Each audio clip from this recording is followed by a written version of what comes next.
Le gaspillage alimentaire, un fléau qui augmente la famine en Afrique. Comment remédier à ce problème?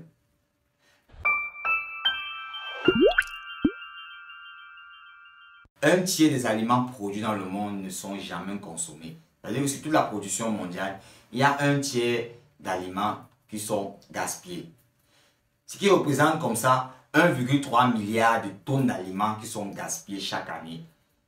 Pour un budget, ou bien pour une dépense de 1000 milliards de dollars, c'est-à-dire 1000 milliards de paires, ce qui représente en francs CFA 600 000 milliards de francs CFA. Donc, il y a pratiquement 600 000 milliards de francs CFA d'aliments perdus chaque année.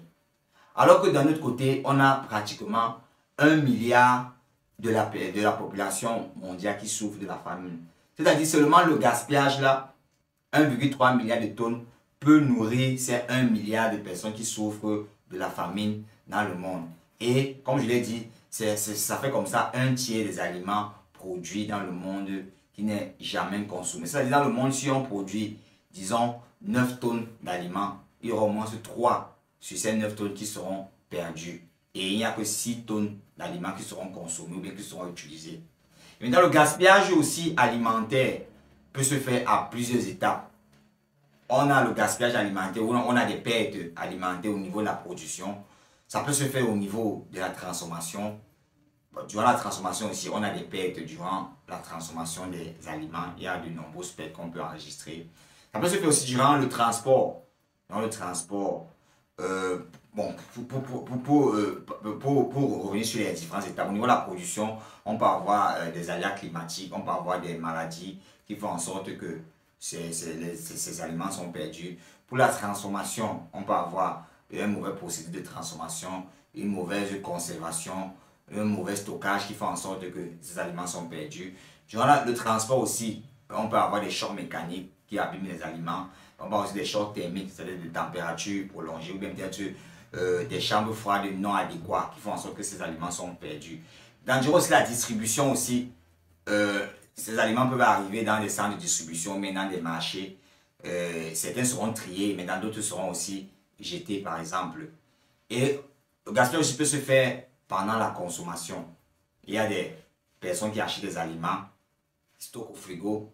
Par exemple, un stock peut-être dans un garde à manger et ils finissent par ne pas le consommer. Certains parfois la date de péremption, mais ça se détériore et cela est jeté. Donc, le gaspillage est un élément le gaspillage est un phénomène, est un fléau qu'il faudra prendre vraiment en considération. Maintenant, en parlant de gaspillage, on a deux types de gaspillage selon les endroits où on se trouve.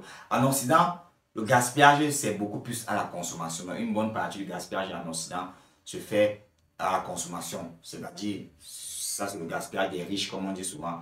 Les personnes qui achètent des aliments, ils stockent à la maison. C'est pour ça que vous allez voir toujours les frigos sont toujours très pleins. Les gardes à manger sont très pleins.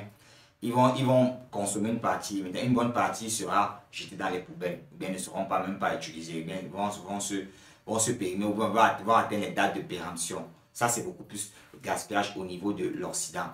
Maintenant, le gaspillage au niveau de l'Afrique. Le gaspillage au niveau de l'Afrique, c'est beaucoup plus après les récoltes, c'est-à-dire les gaspillages post-récolte. Et la plus grande partie des pertes qu'on rencontre en agriculture en Afrique, c'est après les récoltes, c'est-à-dire une fois qu'on a récolté les produits.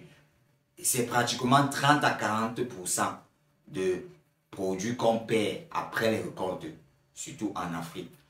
C'est dû au fait que l'Afrique ne dispose pas encore des meilleures méthodes de transformation de produits, des endroits de stockage, par exemple comme des silos, des bons endroits de stockage pour les produits agricoles. Parce qu'il faut noter que la plupart des produits agricoles sont rapidement périssables. Donc une fois que vous avez récolté, il faut soit transformer ou soit les vendre directement.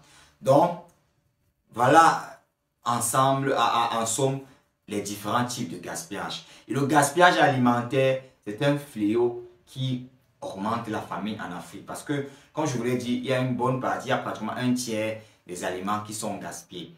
Et c'est 30 à 40% de la production agricole qui est perdue en Afrique. Imaginez que 30% à 40% de la production produite, alors que déjà, on est déjà dans un environnement où il y a insuffisance alimentaire, où ce qui est produit n'arrive même pas à combler la demande. Imagine que ce qui est produit, il y a encore 30 ou 40% qui sont perdus.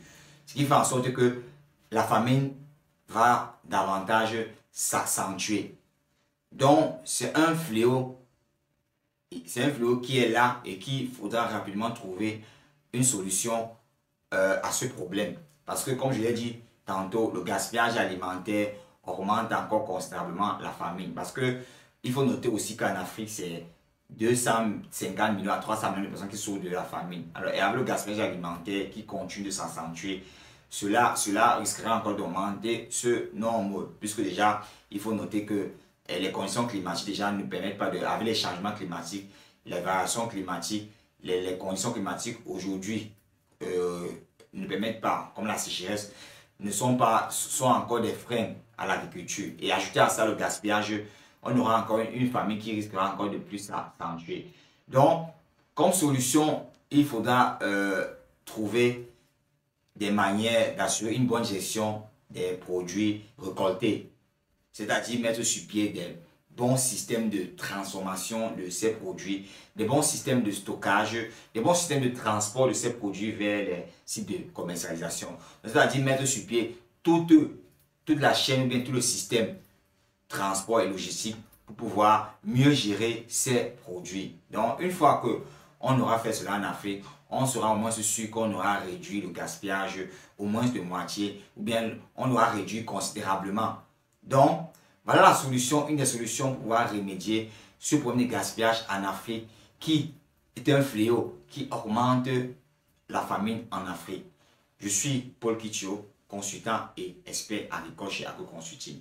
AgroConsulting est un cabinet d'expertise agricole et agroalimentaire. Notre mission, c'est de conseiller, accompagner, sensibiliser en agriculture, en élevage et en agroalimentaire. Notre vision, c'est d'éradiquer la famine en Afrique avec nos partenaires, bien sûr. Si tu as aimé cette vidéo, partage autour de toi afin que les personnes aussi puissent bénéficier des conseils que nous diffusons régulièrement sur notre chaîne ou sur notre page. À très bientôt dans une prochaine vidéo.